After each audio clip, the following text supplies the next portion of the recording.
लेकिन भाई मुझे तो इससे कोई फर्क ही नहीं पड़ा, क्योंकि मैं 20 साल की उम्र में ही डो झुन बन चुका था और ऊपर से सिस्टम भी जाग गया। डिडिंक, मैरिज रिवर्सल सिस्टम बाइंड हो चुका है। होस्ट अच्छी बीवी पाकर किस्मत बदल सकता है। जिंदगी पलटने वाली थी, लाइफ पीक पर पहुंचने वाला था। तब मैंने सोचा, भाई रिवर्सल, मुझे रिवर्सल की जरूरत क्या है? 20 साल का डो झुन, तुझे अंदाजा है ये क्या चीज है? पूरे डो कॉन्टिनेंट में, चाहे वो एंशिएंट एट क्लैंस हो या गॉड ब्लड लाइन वाले, इतनी कम उम्र में डो झुन पहुंचने वाले गिनती के लोग हैं, एक हाथ की उंगलियों पर गिन सकते हैं। लेकिन खैर, जो भी हो, फ्री का सिस्टम है तो क्यों ना यूज करें। तो मैंने सबसे पहले अपनी मंगेतर के बारे में सोचा, वो शुन। लेकिन तभी मुझे याद आया कि ये लड़की तो पहले से ही शियाओ चैन के पीछे पागल है, और वैसे भी वो शुनगु क्लैन की राजकुमारी है, डो झुन लेवल की बेटी। अगर शादी हो भी गई तो ये बंदा बाहर घूमने भी नहीं जा सकता। जीजाजी कहाँ गए? पकड़ो इसे। अगर सच में शादी हो गई तो उस लेडी के मिजाज और उसके पीछे की ताकत देखकर वो कभी बाहर घूमने नहीं देगी। और मेरा सिस्टम है मैरिज रिवर्सल। एक लड़की पर अटका तो सिस्टम भी रिटायर हो जाएगा। तो ये सिस्टम तो पहले से ही फेल हो चुका था। वो शुन का मामला बंद, लेकिन कोई और ट्राई कर सकते हैं।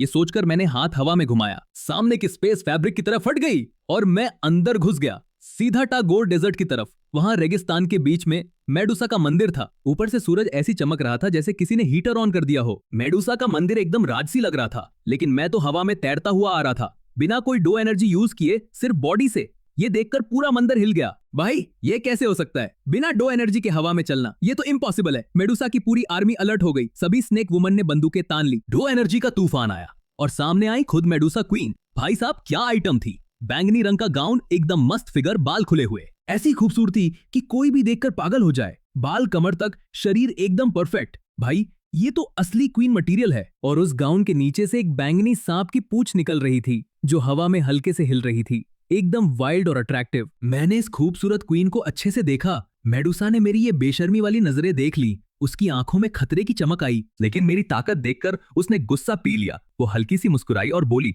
ये मेडुसा का मंदिर है। सर आप यहाँ क्यों आए हैं? मैंने कहा, मेरा नाम लॉन्गशू है। सुना है मेडुसा क्वीन बहुत खूबसूरत है। आज देखा तो सच में बात गलत नहीं थी। मेडुसा ने हल्की सी मुस्कुराहट दी। फिर मैंने अचानक बात बदल दी। मैंने कहा, जब मुलाकात हो ही गई है तो क्यों ना शादी कर लें। ये सुनकर पूरे मंदिर में सन्नाटा छा गया। नीचे खड़े सभी सांप लोग एकदम से दंग रह गए। यहाँ तक कि हमेशा शांत रहने वाली मेडुसा भी हैरान रह गई। वो मुझे घूरती रही, शायद ये समझने की कोशिश कर रही थी कि मैं मजाक कर रहा हूँ या सच में।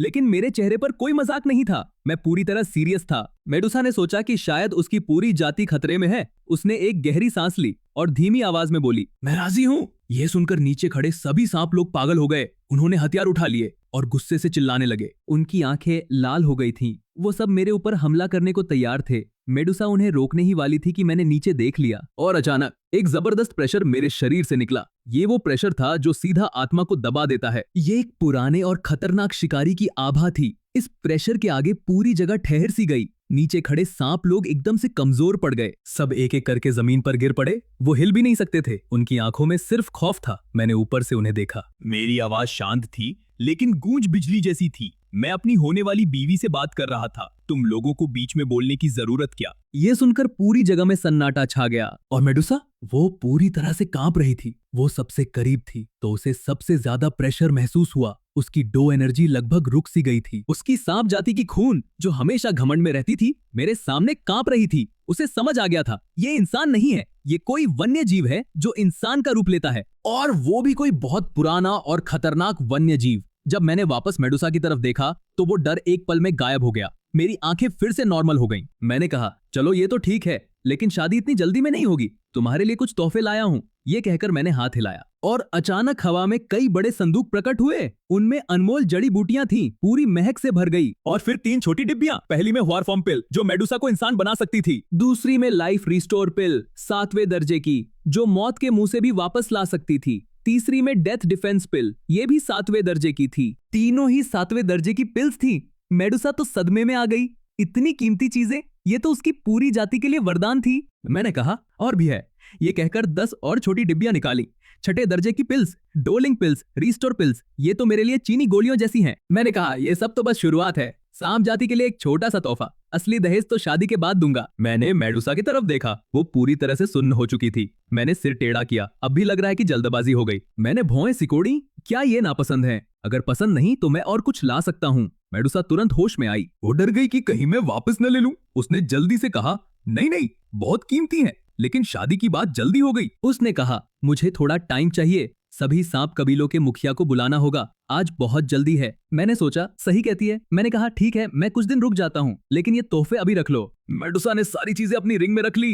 इतनी दौलत देखकर उसके हाथ कांप रहे थे। मैंने एक कदम आगे बढ़ाया, उसका हाथ पकड़कर कहा, अब से तुम मेरी पत्नी हो, मैं तुम्हें मिसेस बुलाऊंगा। मेडुसा ने झिझकते हुए कहा, पति। ये शब्द कहते ही मेरे दिमाग में सिस्टम की आवाज आई, डिंक। सिस्टम बोला, बधाई हो होस्ट, आपने सफलतापूर्वक बेहतरीन जीवन साथी मेडुसा क्वीन से शादी की। Reward 9 illusion pill, eminent pill, phoenix पिल और भी बहुत कुछ। मेरी स्टेटस स्क्रीन खुली। नाम लॉन्गशू, जाति void swallowing heaven dragon, level डोजुन। मैंने सोचा ये क्या है, 9 illusion pill, eminent pill, phoenix pill, ये तो सब सांपों के लिए हैं, मेरे लिए क्यों? मैंने सिस्टम को गाली दी, ये कैसा रिवॉर्ड है? मेरी रिवर्सल कहाँ है? मेरी सुपर पावर्स कहाँ है? ये सिस्टम तो बीच में कमीशन खा रहा है। और वॉइड स्वॉलोइंग हेवन ड्रैगन क्या है? 2 कॉन्टिनेंट में ऐसी कोई जाति नहीं है, तूने खुद बनाया है क्या? सिस्टम ने कोई जवाब नहीं दिया, वो एकदम से चुप हो गया, जैसे मर गया हो। मैंने सोचा ये तो बेकार सिस्टम है। मैंने आसमान की तरफ देखा, गहरी सांस ली, मन में गाली दी, ये सिस्टम तो पूरा धोखा है। मैंने मन ही मन गाली दी, ये सिस्टम तो पूरा बेकार है। रात हो गई और तगोर डेजर्ट के ऊपर तारे चमक रहे थे। मेडुसा ने मुझे अपने बेडरूम में बुलाया और सिर्फ आधे दिन में सांप जाति की क्वीन एक रहस्यमयी डो झोंक से शादी करने वाली है, ये खबर पूरे इलाके में फैल चुकी थी। मेडुसा ने ये खबर बहुत तेजी से फैलाई। क्लैन लीडर होने के नाते वो बहुत प्रैक्टिकल थी। इस अचानक हुई शादी में उसके पास मना करने का कोई रास्ता नहीं था। जब मना कर ही नहीं सकती तो फायदा क्यों ना उठाए? ये खबर फैलने दो, जियामा एम्पायर हो या आसपास के दूसरे एम्पायर। जब उन्हें पता चलेगा कि सांप जाति के पास डोझोंग लेवल का सपोर्ट है तो सब चुप हो जाएंगे। और अगर सही से प्लान किया जाए तो वो इस सस्ते पति का इस्तेमाल करके अपनी जाति को इस रेगिस्तान से निकाल सकती थी और अपनी जाति के लिए एक अच्छी उपजाऊ जमीन ढूंढ सकती थी। लेकिन दिन में उस आत्मा को कुचल देने वाली वन्य आभा को याद करके मेडुसा की आंखों में अभी भी गहरा डर था। ये बंदा आखिर किस लेवल का वन्य जीव है? क्या ये सच में सिर्फ डोझोंग है? ये सोचकर वो घबराई हुई थी, लेकिन थोड़ी राहत भी महसूस कर रही थी। मेडुसा अपनी बैंगनी सांप की पूंछ हिलाते हुए धीरे से बेडरूम का दरवाजा खोलकर अंदर आई, लेकिन अंदर का नजारा देखकर वो एकदम से दंग रह गई। उसने जो सोचा था वैसा कुछ नहीं था। न कोई जबरदस्ती वाली बात थी, न कुछ गलत। बस मैं खिड़की के पास वाले सोफे पर चुपचाप पालथी मारकर बैठा था। आंखें बंद थीं और मेरे चारों तरफ एक अजीब सी चांदी काली रोशनी घूम रही थी और मेरे सामने हवा में कुछ पिल्स तैर रही थी।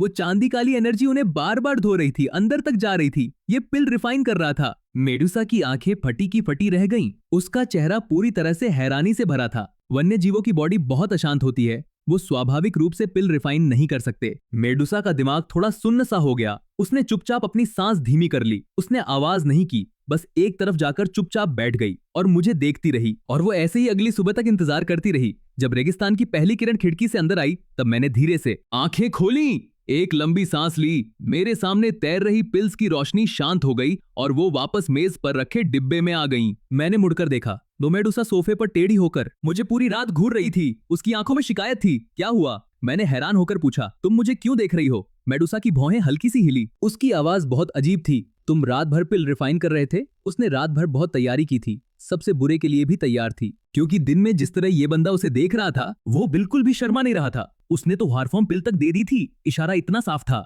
लेकिन उसने सोचा था कि वो तैयार होकर यहाँ बैठी है और ये बंदा पूरी रात पिल्स के साथ बैठा रहा। मैंने कंधे उचकाए। पिल रिफाइन नहीं कर रहा था, बस चेक कर रहा था। सच कहूं तो इस बेकार सिस्टम की पिल्स पर मुझे भरोसा नहीं था। मैं इन्हें अपनी बीवी को कैसे दे सकता हूँ? कौन जानता है कि इनमें कुछ गड़बड़ तो नहीं। एक 7वें दर्जे की पिल रिफाइनर होने के नाते वो अच्छी तरह जानती थी कि पिल्स के साथ छेड़छाड़ करना कितना आसान है। थोड़ी सी भी गलती और तुम्हारी जान दूसरे के हाथ में होती है। लेकिन पूरी रात अपनी सोल फोर्स से चेक करने के बाद उसे मानना पड़ा कि ये बेकार सिस्टम भले ही कंजूस है और कमीशन खाता है, लेकिन क्वालिटी शानदार है। न तो कोई गड़बड़ थी और प्योरिटी तो इतनी हाई थी कि उसने खुद कभी इतनी अच्छी पिल नहीं बनाई थी। बिल्कुल परफेक्ट। मेडुसा ने आखिरकार पूछ ही लिया, तुम सच में पिल रिफाइनर हो? मैंने सिर हिलाया। हाँ, लेकिन मेरा तरीका नॉर्मल पिल रिफाइनर से थोड़ा अलग है। मैं अपनी ब्लड लाइन से पिल्स को रिफाइन करता हूँ। ये तरीका थोड़ा अजीब है। मेडुसा ने गहरी सांस ली, फिर पूछा, तो तुम असल में कौन सी वन्य बीस्ट हो? मैंने पूछा, तुमने वॉइड स्वॉलोइंग हेवन ड्रैगन के बारे में सुना है? मेडुसा एक पल के लिए रुकी। उसने अपने दिमाग में सभी पुरानी वन्य जीवों की किताबें खंगाली, लेकिन कुछ नहीं मिला। उसने सिर हिलाया। नहीं। मैंने कहा, अरे वाह, मैंने भी नहीं सुना। मेडुसा ने गहरी सांस ली। उसने अपने आप को शांत किया, फिर पूछा, तुम नॉर्थ वेस्ट कॉन्टिनेंट के नहीं हो? तुम सेंट्रल कॉन्टिनेंट से आए हो? मैंने कहा, हाँ, कुछ हद तक। मैंने मेज से चाय का कप उठाया और अपने लिए चाय डाली। मेडुसा थोड़ा हिचकिचाई, फिर पूछा, तो तुम्हारा असली लेवल क्या है? कल जब हम पहली बार मिले उसने देखा कि मैं हवा में चल सकता था। तो उसने सोचा कि मैं डो जोंग हूँ, लेकिन पूरी रात देखने के बाद वो एनर्जी जो मेरे अंदर से आ रही थी, जैसे मैं पूरी दुनिया का हिस्सा हूँ। ये बिल्कुल डो जोंग वाली बात नहीं थी। नॉर्थ वेस्ट कॉन्टिनेंट भले ही छोटा हो, लेकिन यहाँ भी डो जोंग है। मेडुसा ने दुनिया देखी है, लेकिन इस बंदे की आभा, ये तो ऐसी ताकत है जो एक थप्पड़ में नॉर्मल डोजोंग को पीस सकती है। मैंने कहा, मैंने हाल ही में ब्रेक थ्रू किया है, मैं 1 स्टार डोजुन हूँ। बकवास। मेडुसा के हाथ से चाय का कप गिर गया और टूट गया। उसका दिमाग पूरी तरह से सुन्न हो गया। डोजुन, इस जगह पर जहाँ डो हुआंग किंग होता है और डोजोंग छत पर होता है। ये बंदा डोजुन है। मैंने चाय को जमीन पर गिरता देखा। मैंने हैरान होकर पूछा, क्या हुआ? मेडुसा ने खुद को संभाला। उसकी सांस तेज थी। उसने कहा, कुछ नहीं, बस तुम डोजुन हो तो इस छोटी सी जगह पर क्यों आए और मुझ जैसे डो हुआंग को क्यों चुना? अगर वो डोजोंग होता तो उसकी टैलेंट और प्लानिंग से वो भविष्य में डोजुन बन सकती थी, तो कम से कम एक ही लेवल पर होते। लेकिन डोजुन, ये तो जमीन और आसमान का फर्क है। सेंट्रल कॉन्टिनेंट में भी जहां ताकतवर लोगों की भीड़ है, डोजुन इतने ताकतवर होते हैं कि वो अपना क्लैन बना सकते हैं। ऐसे इंसान के पास कोई भी खूबसूरत लड़की हो सकती है। वो इतनी दूर इस रेगिस्तान में क्यों आया? मुझ जैसे छोटे से डो हुआंग को ढूंढने।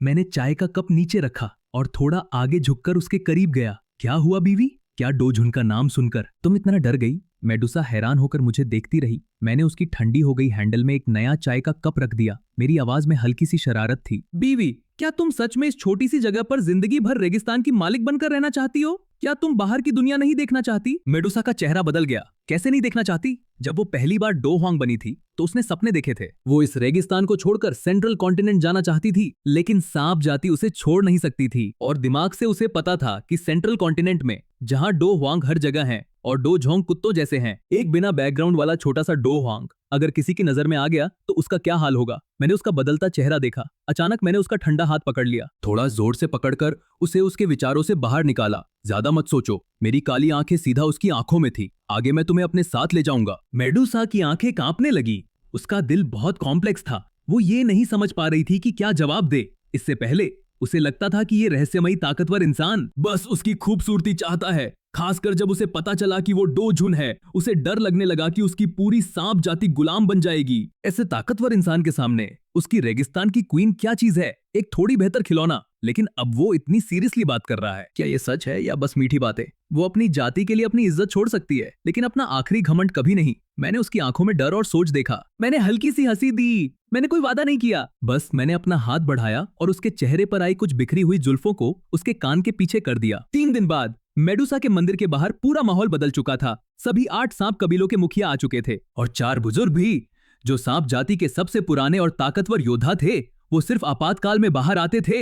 ये शादी पूरे सांप जाति के लिए बहुत जरूरी थी। अगर मेडुसा को कुछ हो गया तो पूरी जाति खत्म हो सकती थी। चारों बुजुर्ग गुस्से में आए थे। वो किसी भी कीमत पर इस शादी को रोकना चाहते थे, लेकिन अंदर का नजारा देखकर वो दंग रह गए। चारों बुजुर्गों ने देखा कि 8 कबीले पहले से ही यहाँ इंतजार कर रहे थे और पूरा मंदिर लाल कपड़ों से सजा हुआ था, बिल्कुल शादी का माहौल। स्नेक गार्ड का कैप्टन हुआ शे आगे आया। उसने चारों बुजुर्गों को आदर से प्रणाम किया और माफी मांगते हुए कहा कि क्वीन अभी पीछे तैयारी कर रही हैं। उन्होंने अभी आने का समय नहीं दिया। एक गुस्से वाला बुजुर्ग तुरंत भड़क उठा। उसने अपनी छड़ी जमीन पर पटकी। पूरी जमीन फट गई। क्या वो सच में एक अनजान इंसान से शादी करेगी? ये तो पागलपन है। हुआशे ने पसीना पोंछा। उसने धीमी आवाज में कहा, चारों बुजुर्ग गुस्सा मत कीजिए, क्वीन ने खास तौर पर मुझे भेजा है। उन्होंने कहा कि आज शादी में कोई बवाल मत कीजिए, बस शांति से शादी में शामिल होइए। बवाल? चारों बुजुर्गों की आंखें तुरंत ठंडी हो गईं। एक खतरनाक ठंडी हवा फैल गई।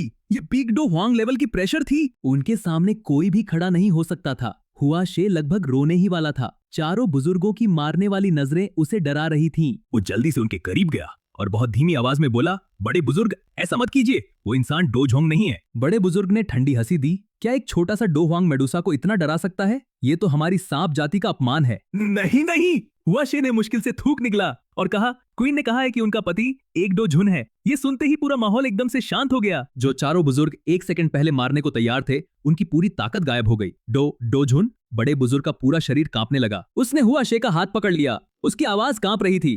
क्या ये सच है? सच में डोजुन? नॉर्थ वेस्ट कॉन्टिनेंट में आखिरी डोजुन सैकड़ों साल पहले था। वो यूनान क्लैन का फाउंडर लोंगहून था। उसके मरने के बाद इस कॉन्टिनेंट में कभी कोई डोजुन नहीं आया। हुआशे ने कड़वी हंसी दी। बिल्कुल सच, क्वीन ने मुझे यही बताया। उन्होंने कहा कि वो जानती हैं कि चारों बुजुर्ग जरूर आएंगे, लेकिन पूरी सांप जाति की जिंदगी के लिए कृपया इस महान व्यक्ति का अपमान मत कीजिए। तभी दूसरे बुजुर्ग ने जो पास खड़ा था अचानक हुआ शे को घूरना शुरू कर दिया। उसकी आंखों में शक था।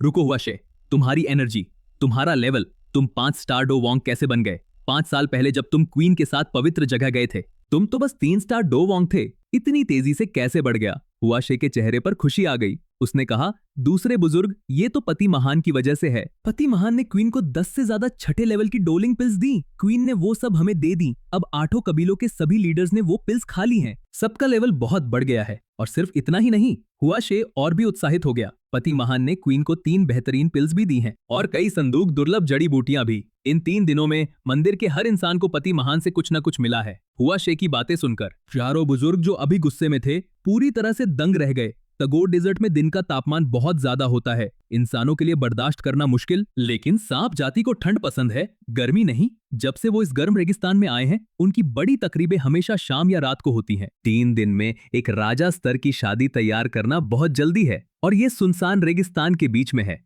पूरी जाति की ताकत लगा देने पर भी सेंट्रल कॉन्टिनेंट की बड़ी ताकतों जैसी शानदार शादी नहीं हो सकती। तो ये शादी साधारण है, लेकिन साधारण होने का मतलब बेपरवाह नहीं। अब सांप जाति के सभी ताकतवर इंसान यहाँ हैं। मेडुसा का मंदिर पूरी तरह से नया लग रहा है। लाल कपड़े हवा में उड़ रहे थे, मशालों से चारों तरफ रोशनी थी। अब मंदिर की गहराई में एक भूमिगत कक्ष में पहुंचे। चारों तरफ अंधेरा हो रहा था। मैंने सिर टेढ़ा करके पूछा, ये क्या है? सुहागरात के लिए जमीन के अंदर जाना पड़ता है क्या? मेडुसा के खूबसूरत चेहरे पर हल्की सी लालिमा आई। उसने धीमी आवाज में समझाया, सांप जाति की हर क्वीन को पूरी तरह इंसान बनने से पहले अपनी वर्जिनिटी रखनी होती है और किसी के साथ शारीरिक संबंध बनाने से पहले इस भूमिगत वेदी पर एक खास रस्म करनी होती है। मैंने भौहें उठाई। कैसी रस्म? सांप जाति की ब्लड लाइन बहुत ठंडी होती है। अगर आसानी से वर्जिनिटी तोड़ दी तो ब्लड लाइन पावर कमजोर हो सकती है। ये वेदी रस्म ब्लड लाइन को स्थिर करने का सबसे जरूरी कदम है। बात करते करते हम लंबे रास्ते से गुजरकर भूमिगत वेदी के केंद्र में पहुंचे। हमारे सामने एक विशाल तालाब था जो किसी अज्ञात काले पत्थर से बना था, लेकिन अभी ये तालाब सूखा हुआ था। शायद इस रस्म के लिए इसमें खास दवाइयां या गुप्त फल डालने पड़ते होंगे। तभी आगे चल रहे चारों बुजुर्ग रुक गए। वो मुड़े और मेरे सामने गहरा झुकाव किया। सबसे बड़े बुजुर्ग एक कदम आगे आए। उनके चेहरे पर आदर था, लेकिन थोड़ी घबराहट भी। उन्होंने कहा, शायद क्वीन ने आपको हमारे नियम बता दिए होंगे, लेकिन अभी मेडुसा क्वीन पूरी तरह इंसान नहीं बनी है। अगर वर्जिनिटी टूटी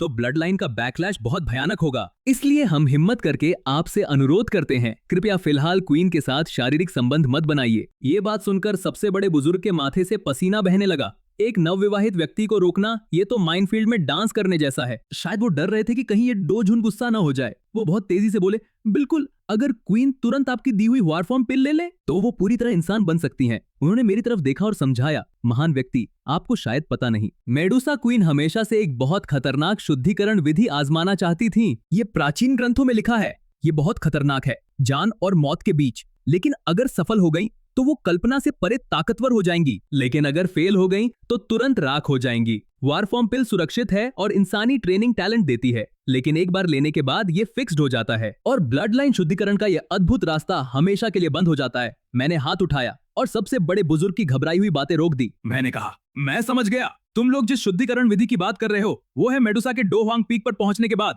हेवनली फ्लेम से मदद लेना, शरीर को जबरदस्ती जलाना, अंदर की प्राचीन ब्लड लाइन को जगाना और उल्टा शुद्धिकरण करना। सबसे बड़े बुजुर्ग तुरंत बोले, महान व्यक्ति, आप सब कुछ जानते हैं। बिल्कुल सही। मेडुसा क्वीन का आधा इंसान आधा जानवर वाला रूप एक 6 आंखों वाला जादुई जानवर पर्पल सरपेंट है और इस पर्पल सरपेंट के अंदर एक प्राचीन जानवर 7 कलर्ड स्काई स्वॉलिंग पाइथन की ब्लड लाइन है। क्वीन हिचकिचा रही है क्योंकि वो इस संभावना को नहीं छोड़ना चाहती। मैंने मुड़कर मेडुसा की तनी हुई खूबसूरत शक्ल की तरफ देखा और धीरे से पूछा, क्या ये सच है? मेडुसा ने अपने होठ काटे। मेरी नजरों के सामने उसने आखिरकार सिर हिला दिया। उसे लगा कि मैं दूसरे इंसानों की तरह सोचूंगा कि वो बेवकूफी से जान जोखिम में डाल रही है, या फिर मैं सीधा उसे वारफॉर्म पिल लेने का आदेश दूंगा। लेकिन मैंने सिर्फ एक हल्की सी आह भरी और प्यार से उसके गाल खींचे। मैंने कहा, अगर फ्लेम से शुद्धिकरण करना है तो मुझे सीधा क्यों नहीं बताया? इतनी छोटी सी बात छुपाकर क्या फायदा? मेडुसा हैरान रह गई। चारों बुजुर्ग भी एकदम से दंग रह गए। वो चारों बूढ़े चुपचाप अपनी एनर्जी तैयार कर रहे थे। अगर मैं गुस्सा हो गया तो वो झुककर माफी मांगने को तैयार थे। मेडुसा ने भी तैयार कर लिया था कि अगर जरूरत पड़ी तो वो वारफॉर्म पिल खा लेगी। लेकिन मैंने सिर्फ ठंडी सांस ली और कहा, फ्लेम की बात है तो मेरे पास एक है। सांप जाति के गार्ड्स की नजरों में मैं मेडुसा को लेकर अपने बेडरूम में गया। खैर, ब्लड लाइन के नियमों की वजह से अभी असली काम नहीं हो सकता था, लेकिन सुहागरात की रस्में तो पूरी करनी ही थी। मेडुसा मेरी बाहों में थी। शुरू में उसे थोड़ी झिझक थी, लेकिन अब वो रिलैक्स हो रही थी। मैं साफ महसूस कर सकता था कि उसका शरीर थोड़ा अकड़ा हुआ था, लेकिन ये नफरत की वजह से नहीं था। ये तो बस पहली बार किसी के करीब आने की शर्माहट थी। ये वही मेडुसा थी जो रेगिस्तान की क्वीन थी, जिसका नाम सुनकर लोग कांपते थे, लेकिन आज वो एक शर्मीली दुल्हन बन गई थी। मैंने उसे धीरे से बिस्तर पर लिटाया। जैसे ही उसकी पीठ नरम गद्दे पर लगी, उसका शरीर हल्का सा कांपा। उसकी खूबसूरत आंखों में थोड़ा डर था। वो सोच रही थी कि कहीं मैं अपनी डोझुन ताकत का इस्तेमाल करके जबरदस्ती तो नहीं करूंगा। वैसे उसकी सांप वाली पूंछ अभी पूरी तरह नहीं गई थी, लेकिन उस काम में कोई दिक्कत नहीं थी। लेकिन अभी ऐसा करने से उसकी ब्लड लाइन पर बुरा असर पड़ता। शायद उसका इवॉल्व होने का चांस हमेशा के लिए खत्म हो जाता। लेकिन मैंने कोई जल्दबाजी नहीं की। मैंने बस अपना भारी कपड़ा उतारा और उसके बगल में लेट गया। मैं बस उसे देखता रहा, उसकी बैंगनी आंखों को। इतनी गहरी नजरों से वो देख रहा था कि मेडुसा का दिल जोर जोर से धड़कने लगा। ये उसके लिए बिल्कुल नया अनुभव था। वो नहीं सहन कर पाई और बोली, तो तुम क्या देख रहे हो? मैंने हंसकर कहा, अपनी खूबसूरत बीवी को। मैंने कहा, अभी कुछ कर नहीं सकते तो कम से कम देखने तो दो। क्या अब देखने भी नहीं दोगी? मेडुसा शर्मा गई। उसका चेहरा लाल हो गया। उसने धीमी आवाज में कहा, अगर तुम्हें सच में जरूरत है तो हुआ शे और यू मेई हैं। वो दोनों बहुत खूबसूरत हैं। वो तुम्हारी सेवा कर सकती हैं। ये सुनते ही मैंने उसकी माथे पर एक हल्का सा थप्पड़ मार दिया। मेडुसा ने दर्द से माथा पकड़ लिया और हैरानी से मुझे देखने लगी। उसकी पूरी जिंदगी में पहली बार किसी ने उसका माथा ठोका था। मैंने कहा, तुम्हारे दिमाग में क्या चल रहा है? फिर मैंने उसी माथे पर एक प्यारा सा किस कर दिया। मेडुसा का पूरा शरीर कांप उठा। मैंने कहा, मुझे कोई जल्दी नहीं है, वैसे भी तुम पहले से ही मेरी हो। इस सीधी बात ने मेडुसा का दिमाग खराब कर दिया। वो ये बात सहन नहीं कर पाई और बात बदलने के लिए बोली, तुमने कहा था कि तुम्हारे पास कोई आग है, क्या मैं देख सकती हूँ? मैंने मुस्कुराकर उसे बिस्तर से उठाया और खिड़की के पास ले गया। उसे अपने करीब बैठाकर मैंने अपना दाहिना हाथ ऊपर उठाया। एक सुनहरी आग मेरी उंगलियों पर नाचने लगी, जैसे वो जिंदा हो, और जहां जहां वो आग जाती वहां की स्पेस जलकर काली हो जाती। मेडुसा हैरान रह गई। उसका पूरा शरीर अकड़ गया। ये कैसी आग थी जो स्पेस को भी जला सकती थी? जब वो पीछे हटने वाली थी, मैंने उसका हाथ पकड़कर आग के करीब ले गया। मेडुसा डर गई और छुड़ाने की कोशिश करने लगी। मैंने धीरे से कहा, डरो मत। मेरी आवाज सुनकर मेडुसा अचानक शांत हो गई। उसने हिम्मत करके अपना हाथ आग के अंदर दे दिया, लेकिन उसे कोई दर्द नहीं हुआ। बिल्कुल गर्म पानी में नहाने जैसा फीलिंग आई। उसकी डो एनर्जी भी सक्रिय होने लगी। मेडुसा हैरानी से अपने हाथ को देख रही थी। मैंने हंसकर कहा, यह आग मेरे कंट्रोल में है। अगर मैं तय करूं कि ये क्या जलाए और क्या नहीं, तो ये कुछ नहीं कर सकती। मैंने कहा, ये आग पूरी तरह मेरे अंदर समा गई है। अगर मैं इसे कंट्रोल नहीं कर सकता तो मैं भी कितना बेकार हो जाऊंगा। मेडुसा ने गहरी सांस ली। वो उस आग को घूरती रही। यह आखिर क्या थी? मैंने कहा, यह फ्लेम रैंक लिस्ट में नंबर 4 पर है, golden emperor heaven burning flame. लेकिन मेरे पास बस एक छोटी सी लॉ है। मैंने समझाया, मेरी स्पेशल ब्लड लाइन फायर की वजह से जब मैं पैदा हुआ तो उस आग का कुछ हिस्सा भी मेरे साथ आया। अब ये मेरी ब्लड लाइन का हिस्सा बन गई है। ताकत में ये असली golden emperor heaven burning flame से ज्यादा अलग नहीं है। मेडुसा पूरी तरह दंग रह गई। फ्लेम रैंक लिस्ट में number 4, golden emperor heaven burning flame. ये तो वो आग थी जो सिर्फ किताबों में मिलती थी, जो डो एनर्जी को भी जला सकती थी। लेकिन मैंने कहा कि ये आग तुम्हारे लिए बहुत खतरनाक है। ये आग बहुत उग्र है, तुम्हारी मदद के लिए भी। अगर मैं पूरे कंट्रोल से तापमान रखूं तो भी इसकी तबाही वाली एनर्जी तुम्हारे लिए बहुत खतरनाक है। मैंने उंगली से आग बुझा दी और सीरियसली सोचने लगा, असल में तुम्हारी उल्टी शुद्धि के लिए सबसे अच्छी आग है नंबर 21 की यिन यांग टू फेस फ्लेम। ये यिन और यांग का कॉम्बिनेशन है। शुद्धि के दौरान तुम्हारी सेफ्टी सबसे ज्यादा बढ़ा सकती है, लेकिन मुझे नहीं पता कि वो कहाँ है। दूसरी ऑप्शन है नंबर 5 की शेंग लिंग जीये, लेकिन वो शेन नोंग बूढ़े के पास है। वो बूढ़ा कहीं भी हो सकता है, और वैसे भी वो 9th रैंक का पिल मास्टर है, डो शेंग लेवल का। अगर मैं अभी जाऊं तो वो मेरी बात शायद ही माने। तो सबसे सुरक्षित और करीबी ऑप्शन है नंबर 11 की एंशिएंट स्पिरिट कोल्ड फ्लेम। मैंने मेडुसा को देखा, तुम सांप जाति से हो, तुम्हारी बॉडी ठंडी है। एंशिएंट स्पिरिट कोल्ड फ्लेम में ठंड और गर्मी दोनों है। ये तुम्हें सबसे कम नुकसान पहुंचाएगी और तुम्हारे ब्लड लाइन को सबसे ज्यादा फायदा देगी। और सबसे जरूरी बात, मुझे पता है कि वो कहाँ है, उसे पाना भी आसान है। लेकिन मैंने रुककर मेडुसा को देखा। फैसला तुम्हें करना है। अगर तुम्हें एंशिएंट स्पिरिट कोल्ड फ्लेम में रिस्क लगता है तो मैं गू क्लैन के बूढ़े से कह सकता हूँ, वो तुम्हें लेकर सेंट्रल कॉन्टिनेंट में शेन नोंग बूढ़े के पास जा सकता है। अगर वो जाए तो शेन नोंग बूढ़ा जरूर मान जाएगा। मेडुसा चुपचाप मेरी बाहों में लेटी थी। वो मेरे चेहरे को देख रही थी। उसने पूछा, तुम मेरे इतने अच्छे क्यों हो? मैं थोड़ा चौंका, फिर हंसा। तुम क्या बकवास कर रही हो? मैं तुम्हारा पति हूँ, तुम मेरी बीवी हो। मैं तुम्हारे अच्छे से पेश आऊं ये तो स्वाभाविक है, मेडुसा ने कहा। लेकिन हम तो बस 3 दिन से जानते हैं। मैंने कंधे उचकाए। मुझे पता है कि तुमने मेरे डर से शादी की, सांप जाति को बचाने के लिए, लेकिन ये कोई बात नहीं। मैंने कहा, मुझे अपने चार्म पर पूरा भरोसा है। तुम जल्द ही मुझसे सच में प्यार करोगी। ये सुनकर मेडुसा हंस पड़ी। उसकी हंसी फूलों की तरह खिल उठी। मैंने कहा, सच में? देखो, तुम पहले से ही मुझसे प्यार कर रही हो। मेडुसा ने नजरें चुराई। मैंने उसकी बात नहीं मानी और उसका माथा फिर से चूम लिया। मैंने कहा, चलो अब बताओ कि इन तीनों आगों में से कौन सी पसंद है। मेडुसा ने यकीन नहीं होता कि पूछा, तुम सच में एंशिएंट स्पिरिट कोल्ड फ्लेम ला सकते हो? मैंने कहा, बिल्कुल, ये तो इसी एम्पायर में है, कल ही चलेंगे। मेडुसा ने सोचा, फिर बोली, अगर एंशिएंट स्पिरिट कोल्ड फ्लेम सबसे अच्छी है तो यही सही, मैं रिस्क से नहीं डरती, बस शुद्धि सफल हो जाए। मैंने कहा, ठीक है, जब तुम तैयार हो तो ये पिल्स रख लो। मैंने पहली डिब्बी की तरफ इशारा किया। मैंने समझाना शुरू किया, ये 9 इल्यूजन पिल है। इसका मुख्य सामान एंशिएंट हेवन स्नेक की 7वें लेवल की मैजिक कोर है। 9 पत्तियों वाली 7 छेद वाली घास और वर्ड ब्रेकिंग पिल के साथ बनाई गई। ये पिल खास तौर पर सांप जाति के लिए है, जब वो जबरदस्ती शुद्धि करती है। अगर तुम्हारी बॉडी आग से जल भी जाए तो भी ये तुम्हारी आत्मा को बचा लेगी और दवा की ताकत से तुम्हारे लिए नया 7 रंग सांप ड्रैगन शरीर बना देगी। अगर भविष्य में तुम्हें ड्रैगन ब्लड लाइन वाले जानवर मिले तो तुम पर उनका दबाव नहीं होगा, बल्कि तुम उन पर दबाव डालोगी। मेडुसा ये सुनकर हैरान थी। सांप जाति की पवित्र तालाब में जो भी नई पीढ़ी इसमें नहाएगी, उनमें से ज्यादातर हाई लेवल मैजिकल बीस्ट की म्यूटेटेड ब्लड लाइन जागृत होगी। धीरे धीरे ये तुम्हारी पूरी जाति की क्वालिटी और लड़ाई की ताकत बढ़ाएगी। इन 3 टॉप क्लास पिल्स को देखकर, जिन्हें उसने कभी सुना भी नहीं था, मेडुसा पूरी तरह से दंग रह गई। भले ही तुम डोजुन हो, भले ही तुम हाई रैंक एल्केमिस्ट हो, लेकिन ये इतना ज्यादा खर्चीला है, ये तो बहुत ज्यादा है। तुम सच में इन खजानों से मुझे बेहोश करने का प्लान बना रहे हो? मेडुसा की हैरान शक्ल देखकर मैंने अपना हाथ बढ़ाया और हल्के से उसका सिर ठोका। क्या हुआ? फिर से दंग रह गई? मेडुसा होश में आई। उसकी फीलिंग्स बहुत कॉम्प्लेक्स थीं। उसकी आवाज भी थोड़ी कांप रही थी। ये बहुत ज्यादा नहीं हो रहा, मैंने लापरवाही से हंसकर कहा। मुझे तो ठीक लग रहा है। अगर इतनी सी चीज से तुम्हें मेरा चार्म महसूस हो जाए तो मुझे ये बहुत सही लगता है। मेडुसा ने अजीब नजरों से मुझे देखा। तुम्हारा चार्म क्या है? बस मुझे कीमती चीजें देना, और क्या? मैंने मेडुसा को अपनी बाहों में खींच लिया। असली चार्म वो है जो तुम्हें असली फायदा दे, जो तुम्हें मेरे साथ रहने पर मजबूर करे, वही असली चार्म है। मैंने मेडुसा की आंखों में देखा। अगर मैं तुम्हारी कोई असली हेल्प नहीं कर सकता, अगर मैं तुम्हारे लिए ढाल नहीं बन सकता, अगर मैं तुम्हें और तुम्हारी जाति को ऊपर नहीं ले जा सकता, तो भले ही मैं सिर्फ डोजुन हूँ, भले ही मैं वो डो डी हूँ जो आसमान और जमीन से ऊपर है, तुम्हारे लिए इसका क्या मतलब है? मेडुसा चुप हो गई। रेगिस्तान की क्वीन के रूप में वो हमेशा फायदे से सब कुछ नापती थी। लोंगशू ने उसकी और पूरी सांप जाति की जो हेल्प की थी, वो इतनी ज्यादा थी कि वो और उसकी पूरी जाति कभी बदला नहीं चुका सकते। मैंने अपनी ठुड्डी को हाथ से सहलाया। ये सोचना मुश्किल है। अगर मैं सीधा कहूँ कि मैं तुमसे प्यार करता हूँ तो ये बहुत हल्का लगेगा, क्योंकि हम सिर्फ 3 दिन से जानते हैं। अगर कहूँ कि मेरे पास पैसा है तो ये मूर्खता लगेगी, और अगर कहूँ कि मैं चाहता हूँ कि तुम इन चीजों की वजह से मुझसे प्यार करो तो ये बहुत सस्ता लगेगा। मैंने हाथ फैलाए और एक शानदार मुस्कान दी। तो मैं इस सवाल का जवाब नहीं दूंगा, ताकि तुम्हारे दिल में मेरी इमेज खराब न हो। मेडुसा का मुंह बन गया। महान, तुमने पैसे से मुझे खरीदा और अब महान की बात कर रहे हो? मैंने तुरंत उसकी नजरों में छिपी शिकायत पढ़ ली। मैंने नाराजगी जताई। क्या मैंने 3 बेहतरीन पिल्स निकाली, वो काफी महान नहीं थी? मेडुसा ने हार मान ली। उसने कहा, ठीक है, तुम्हारी दौलत महान है। मैंने कहा, बस यही तो? अगली सुबह हो गई। मैं मेडुसा के साथ नरम बिस्तर पर आराम कर रहा था। पूरी रात बस उसे देखा, छुआ, लेकिन कुछ किया नहीं।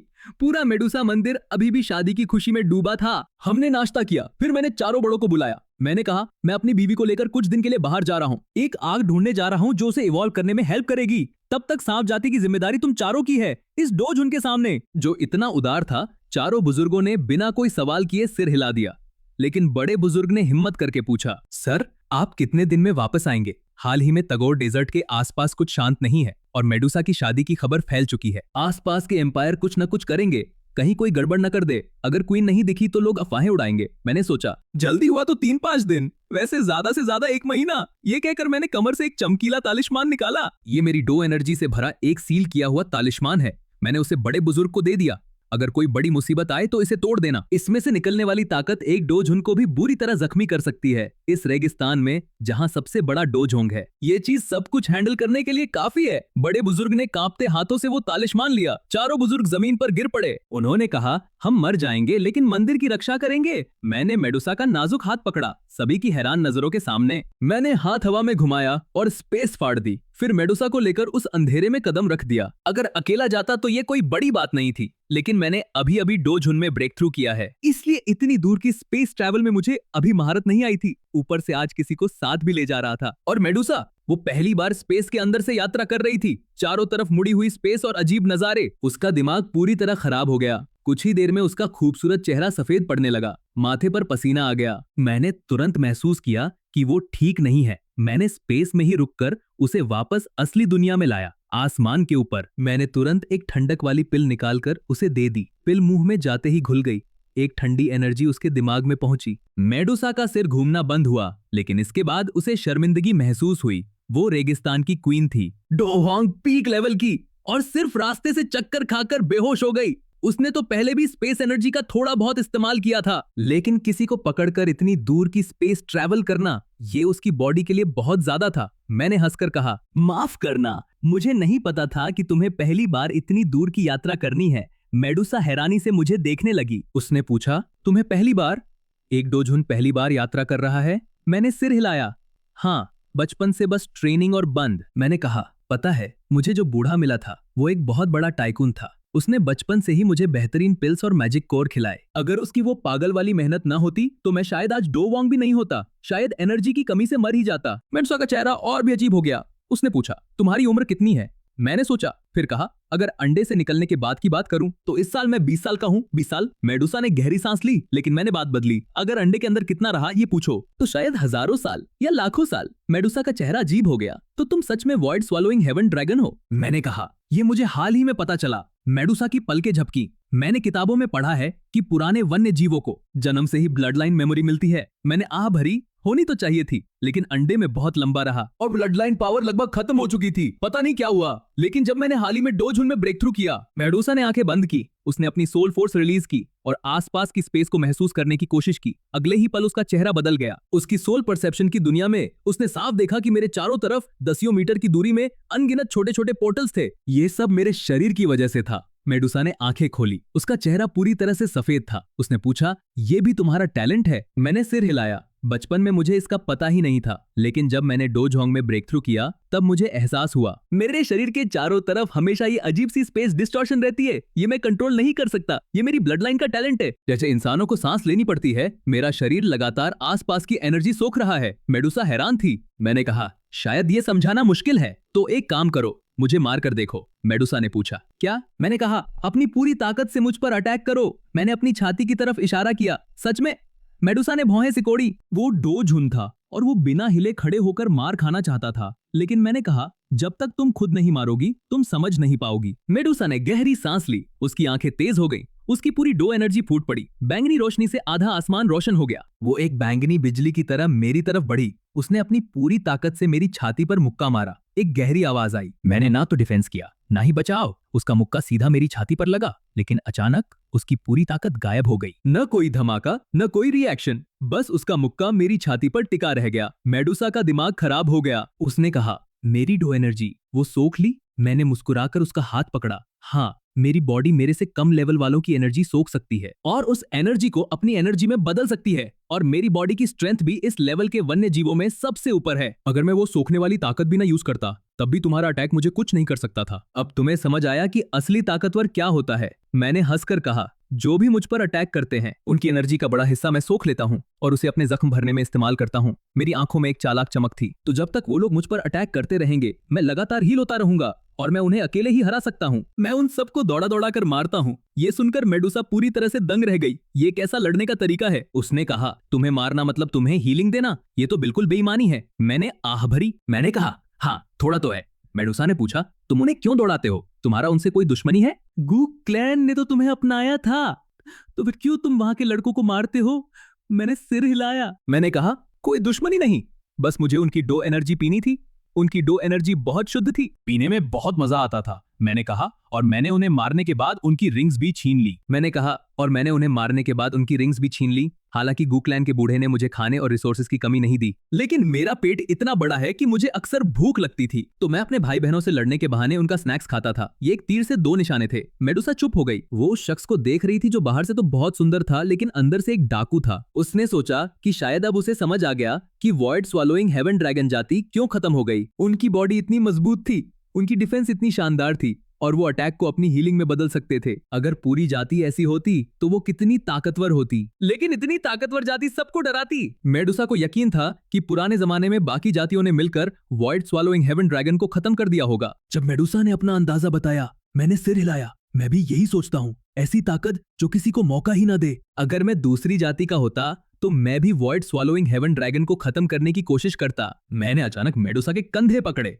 मैंने गंभीर होकर कहा, इसलिए बीवी, तुम्हें जल्दी से ताकतवर बनना होगा। आगे चलकर तुम ही मुझे बचाओगी। मेडुसा का चेहरा अजीब हो गया। तुम्हें 20 साल में डोजुन बनने वाले को? मैंने कहा, हाँ, सोचो, मेरी ताकत इतनी बेईमानी है कि अगर किसी को पता चली तो कितने लोग मुझे मारना चाहेंगे, कितने बूढ़े लोग मुझे धोखा देने की कोशिश करेंगे। मेडुसा ये सब देखकर हंस पड़ी। उसकी हंसी सर्दी में गर्मी की धूप जैसी थी। उसने पूछा, सच में ऐसा दिन आएगा? मैंने कहा, हाँ, मुझे यकीन है कि तुम एक दिन इतनी ताकतवर बनोगी कि मुझे बचा सकोगी। मैंने उसे अपनी बाहों में ले लिया। मैंने हंसकर कहा, लेकिन जब तुम बहुत ताकतवर हो जाओ तो मुझे छोड़कर मत भाग जाना, वरना मैं मर जाऊंगा। हम शहर में पहुंच गए और तुरंत लोगों की भीड़ लग गई। सब हमें देख रहे थे। मेडुसा कोई साधारण लड़की नहीं थी, वो रेगिस्तान की क्वीन थी। उसने कभी किसी को ऐसा करने की इजाजत नहीं दी थी। उसकी आंखें ठंडी हो गई। उसने अपनी डो हुआंग की ठंडी एनर्जी रिलीज की। आसपास के लोग एकदम से डर गए। वो सब दूर हट गए। अगर मैं नहीं होता तो उन बेवकूफों की लाशें बिछ जाती, लेकिन हमने उन्हें छोड़ दिया और सीधा शियाओ परिवार के घर पहुंचे। आधे महीने पहले ही मैं वुशुन के दूर के रिश्तेदार बनकर आया था, इसलिए गेट वाले मुझे पहचानते थे। शियाओ परिवार के लीडर शियाओ जान ने खुद आकर हमारा स्वागत किया।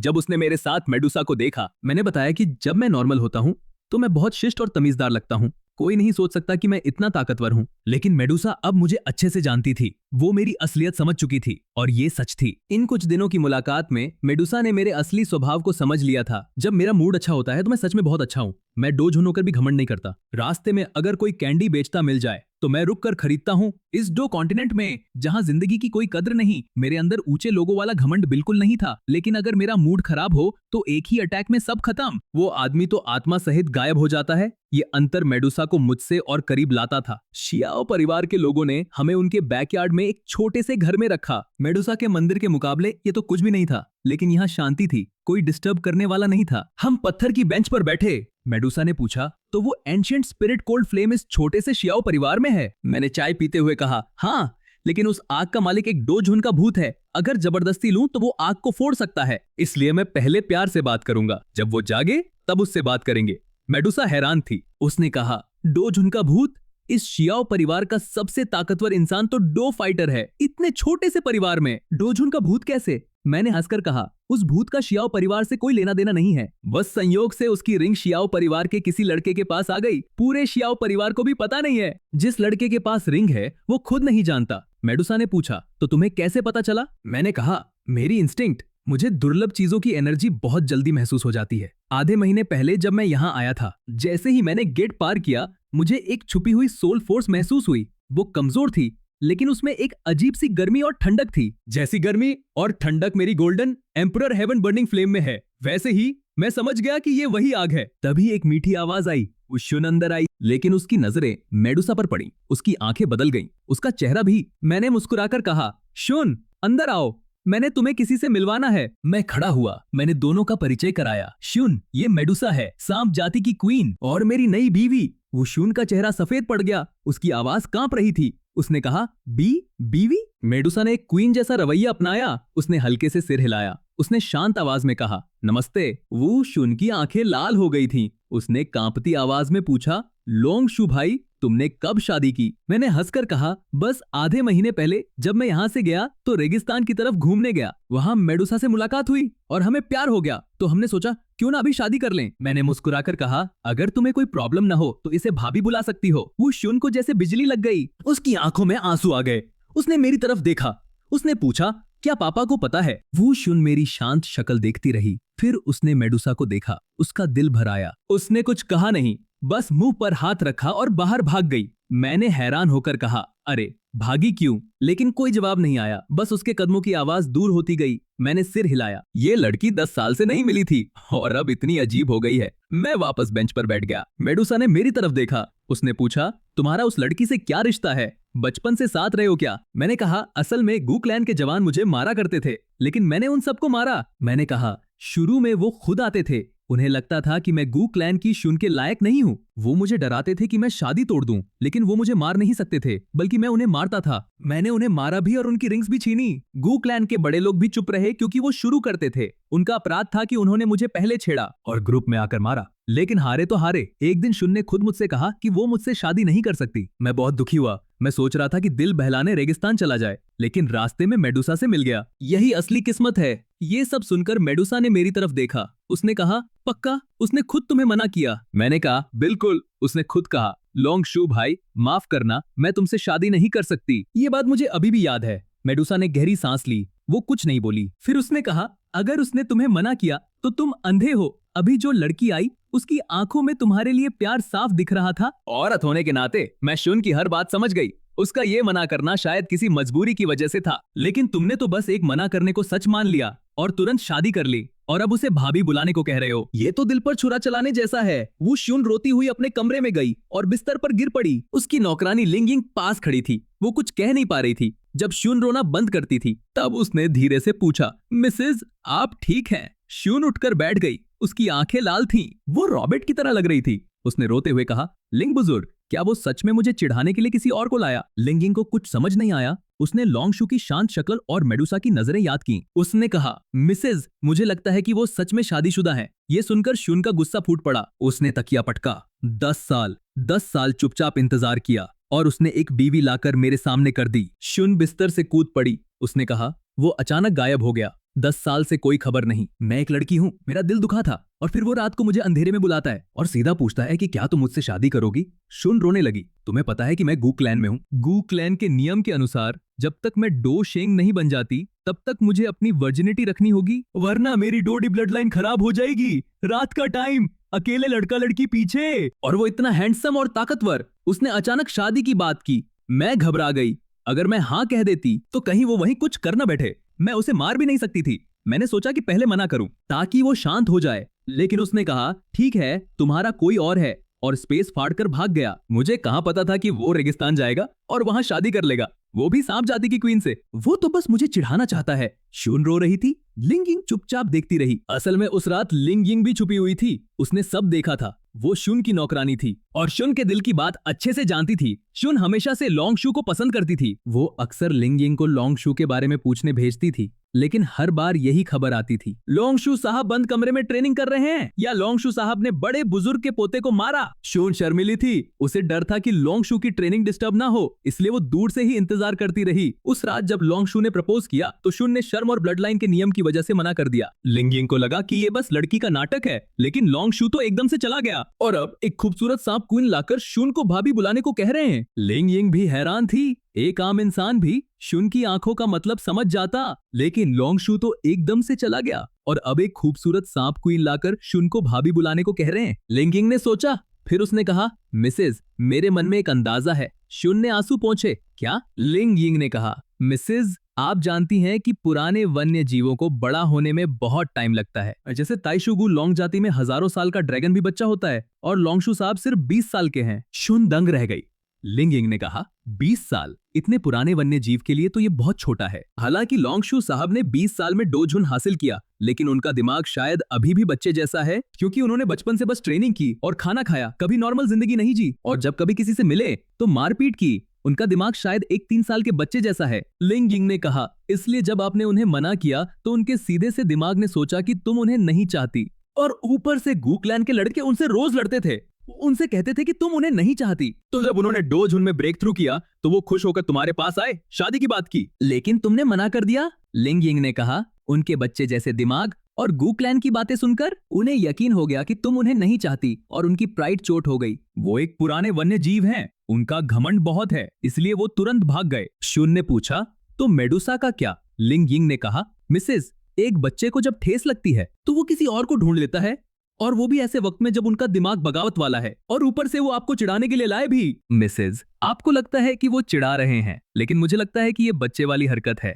कमरे में सन्नाटा छा गया। शुन दंग रह गई, क्योंकि लिंगिंग की बातें सही लग रही थी। लोंगशू को चोट लगी थी और उसने गुस्से में मेडुसा से शादी कर ली, लेकिन मैंने तो ऐसा कुछ नहीं कहा था। शुन ने कहा, लिंग बुजुर्ग मैं अभी जाकर सब कुछ साफ कर दूं? लिंगिंग का चेहरा बदल गया। उसने कहा, मिसेज अगर ये बड़ों वाली बात होती तो आप बात कर सकती थी, लेकिन अगर वो बच्चे की तरह नाराज हैं, तो आप जितना समझाने जाएंगी वो उतना ही सोचेंगे कि आप उन्हें चिढ़ा रही हैं। शुन हैरान थी। क्यों? लिंगिंग ने कहा, मिसेस आप नहीं समझेंगी, आपने ब्लड लाइन का हवाला दिया तो उनकी जो थोड़ी बहुत प्राइड बची थी वो भी खत्म हो गई। और गू क्लैन में वो पहले से ही बेइज्जत हैं। अगर आप बार बार ऐसे ही करेंगी तो उनके सीधे से दिमाग को लगेगा कि आप उनका मजाक उड़ा रही हैं। लिंग यिंग की बातें सुनकर शुन चुप हो गई। वो बिस्तर पर बैठी थी और वो सुन रही थी कि लोंगशु कैसे मेडुसा को बीवी बुला रहे हैं। लिंग यिंग ने कहा, मिसेज, ये मजबूरी है। पुराने वन्य जीव बहुत घमंडी होते हैं और लोंगशु का दिमाग तो बच्चे जैसा है। अभी वो सबसे ज्यादा नाराज है। अगर आप अभी जाएंगी तो वो सोचेंगे कि आप उनका मजाक उड़ा रही हैं। और वैसे भी वो अभी अभी मेडुसा से शादी की है। अगर आप अभी जाएंगी तो क्या आप उनसे तलाक लेने को कहेंगी? शुन का मुंह बंद हो गया। लोंगशु ने अभी अभी शादी की है, अगर वो जाकर सब खराब कर दे। लिंग यिंग ने कहा, अगर आपने ऐसा किया तो आप वो औरत बन जाएंगी जो दो लोगों के बीच में झगड़ा कराती है। मिसेज, आप दोनों ने 10 साल से नहीं देखा। भले ही बचपन की दोस्ती हो, लेकिन इतने साल बाद लोग बदल जाते हैं और आपने अभी अभी उन्हें मना किया। अगर आप जाकर जबरदस्ती करेंगी तो वो और भी नाराज हो जाएंगे और आपको दूर धकेल देंगे। शुन अपने होठ काट रही थी। उसके दिमाग में हजारों बातें चल रही थीं। अचानक उसने सिर उठाया। उसने कहा, पापा को बुलाओ। लोंगशु भाई बचपन से पापा से डरते हैं। अगर पापा आए तो वो मान जाएंगे। लिंग यिंग घबरा गई। उसने कहा, नहीं मिसेज, क्लैन लीडर बहुत व्यस्त हैं। वो क्लैन की सुरक्षा करते हैं। और फिर आपका शियाओ परिवार में छुपकर रहना गू क्लैन का सबसे बड़ा रहस्य है। अगर क्लैन लीडर को बताया तो हो क्लैन को पता चल जाएगा और वो कैसे इस छोटी सी बात के लिए आ सकते हैं। और मिसेज, ये बात अगर गू क्लैन में फैल गई, आप भूल गई कि क्लैन के बड़े लोग आपको और लोंगशु की शादी से नफरत करते हैं। शुन का चेहरा सफेद पड़ गया। वो अच्छे से जानती थी कि लिंग यिंग क्या कह रही है। शुन गू क्लैन की सबसे अच्छी ब्लड लाइन थी। क्लैन के बड़े लोग उसे भगवान की तरह पूछते थे, लेकिन लोंगशु, वो तो क्लैन लीडर का गोद लिया बेटा था। एक पुराना वन्य जीव जिसे खंडहर से निकाला गया था, जिसकी जाति का भी पता नहीं। क्लैन लीडर ने जबरदस्ती ये शादी तय की थी, लेकिन बड़े लोग पूरी तरह विरोध में थे। वो कहते थे कि लोंगशु जैसे अनजान वन्य जीव से शादी करके शुन की पवित्र ब्लड लाइन खराब हो जाएगी। भले ही लोंगशु ने तेजी से ट्रेनिंग की और गू क्लैन के सभी जवानों को पीटा, लेकिन बड़े लोगों की नजर में वो अभी भी एक जंगली जानवर था। उनके लिए गू क्लैन की ब्लड लाइन बहुत पवित्र थी और लोंगशु तो बस एक अनाथ वन्य जीव था। बड़े लोग बहुत चालाक थे। वो शुन को अपने खानदान के किसी लड़के से शादी कराना चाहते थे ताकि ब्लड लाइन शुद्ध रहे। वो लोंगशु को कभी भी स्वीकार नहीं करते। अगर लोंगशु इतना ताकतवर नहीं होता और क्लैन लीडर उसे प्रोटेक्ट नहीं करते तो बड़े लोग उसे कभी का मार चुके होते। लिंग यिंग ने कहा, मिसेज, सोचिए, अगर लोंगशु ने बाहर जाकर किसी और से शादी कर ली, ये बात गू क्लैन में पहुंची, तो वो बड़े लोग क्या करेंगे? शुन के दांत भीज गए। उसे पता था कि बड़े लोग क्या करेंगे। वो इस मौके का फायदा उठाएंगे। वो कहेंगे कि लोंगशु ने न सिर्फ धोखा दिया बल्कि गू क्लैन की इज्जत भी कुचली। और फिर लिंग यिंग ने सिर हिलाया। वो बड़े लोग जो लोंगशु को मारना चाहते थे, वो बहाना पाकर उसे मार डालेंगे और उस वक्त क्लैन लीडर भी उसे नहीं बचा पाएंगे। अगली सुबह सूरज निकल रहा था। चिड़ियों की आवाजें आ रही थीं। मेडुसा ने दरवाजा खोला। उसने अपना शरीर फैलाया। उसने देखा कि मैं बगीचे के पत्थर के मंडप में हवा में तैरकर ध्यान कर रहा था। कल रात मैं उसके साथ सोया नहीं। मैंने कहा, क्योंकि मुझे बाहर ध्यान करना पसंद है और वैसे भी वन्य जीवों को बाहर ध्यान करना पसंद है। घर के अंदर बहुत घुटन होती है। मैं बचपन से कभी अंदर ध्यान नहीं करता। मेडुसा मुझे देख रही थी। अगर मेरी बेतुकी ताकत और कभी कभी की शरारतें भूल जाएं, तो मैं सच में एक मासूम बच्चा लगता था, बिल्कुल बिना किसी नकाब के। मेडुसा मेरे सुंदर चेहरे को देख रही थी। उसने मन ही मन आह भरी। हाँ, मैं बस 20 साल का हूँ। इंसानों के लिए ये उम्र जवान होती है, लेकिन पुराने वन्य जीवों के लिए, खासकर वर्ड स्वॉलोइंग हेवन ड्रैगन जैसे, 20 साल तो शायद ऐसे हैं जैसे इंसान का बच्चा अभी पैदा भी नहीं हुआ। ये सोचकर मेडुसा की आंखें और नरम हो गई। उसमें माँ वाली फीलिंग आ गई। तभी मैंने अचानक आंखें खोली। मेरे चेहरे पर परेशानी थी। मैं नाखुश लग रहा था। मेडुसा ने पूछा, क्या हुआ? मैंने आह भरी। बहुत धीमी है। मेडुसा हैरान थी। क्या धीमी है? मैंने कहा, एनर्जी सोखने की रफ्तार। मैं हवा से उतरकर बेंच पर बैठ गया। इस रफ्तार से तो 1 साल में 2 स्टार डोजुन बनने में भी शक है। मेरी भूख बहुत बढ़ गई है। हवा में जो थोड़ी सी एनर्जी है वो मेरे लिए कुछ भी नहीं। ये कहकर मैंने कमर से एक लाल मैजिक कोर निकाला। 5वें लेवल का मैजिक कोर। इस एम्पायर में तो ये 2 फाइटर और 2 स्पिरिट वालों के लिए भी बहुत कीमती है, लेकिन मैंने उसे मूंगफली की तरह मुंह में डाला और चबाकर खा गया। मेडुसा मेरी कमर की तरफ देख रही थी। उसने देखा कि मेरी कमर में एक चांदी की चेन पर 10 रिंग्स लटकी हुई थीं और हर रिंग से स्पेशल एनर्जी आ रही थी। मेडुसा ने पूछा, ये सारी रिंग्स? मैंने रिंग्स को हिलाया। वो टन बजी। हाँ, ये सब मेरे शिकार हैं। मैंने कहा, तुम्हें याद है ना, गू क्लैन के लड़के मुझे मारने आते थे। जब वो हार जाते तो मैं उनकी रिंग्स छीन लेता। ये सब मेरी मेहनत की कमाई है। मेडुसा की पलकें झपकी। उसने कहा, लेकिन तुमने उन्हें कमर में क्यों लटकाया? क्या तुम अपनी ताकत का घमंड दिखाना चाहते हो? मैंने हंसकर कहा, क्या मैं इतना बचकाना लगता हूँ? मेडुस हाँ कहने वाली थी, लेकिन उसने रुककर पूछा, तो फिर ये क्यों? मैंने कहा, मैं उन्हें चिढ़ा रहा हूँ। मेडुसा हैरान थी। चिढ़ाना? उनकी चीजें छीनकर उन्हें चिढ़ाना? मैंने समझाना शुरू किया। तुम्हें याद है ना, मैंने बताया था शुरुआत में वो सब बहुत घमंडी थे। ग्रुप में आकर मुझे मारते थे, लेकिन मैंने उन्हें कई साल मारा। फिर वो मुझे देखकर भागने लगे। अगर मैं उनका पीछा करता तो बड़े लोग कहते कि मैं कमजोरों को मारता हूँ। तो मैंने एक शानदार प्लान बनाया। मैंने सभी छीनी हुई रिंग्स को एक चेन में पिरोकर कमर में लटका लिया और रोज गू क्लैन में घूमने लगा। सोचो, गू क्लैन के जवान कितने घमंडी हैं। उनके लिए इज्जत सब कुछ है। वो ये कैसे सहन कर सकते हैं कि उनकी रिंग्स किसी और की कमर में लटकी हैं? तो वो गुस्से में आकर मुझे मारने आते हैं, भले ही वो जानते हैं कि हार जाएंगे। मेडुसा दंग रह गई। उसने कहा, लेकिन वो तो तुमसे हार कर डर चुके हैं, फिर भी आते हैं। मैंने कहा, ये एक ट्रिक है। मैं हर लड़ाई में ऐसे लड़ता हूँ जैसे मुश्किल से जीता हूँ, ताकि उन्हें लगे कि अगली बार वो जीत सकते हैं। तो वो सोचते हैं, बस थोड़ा सा और।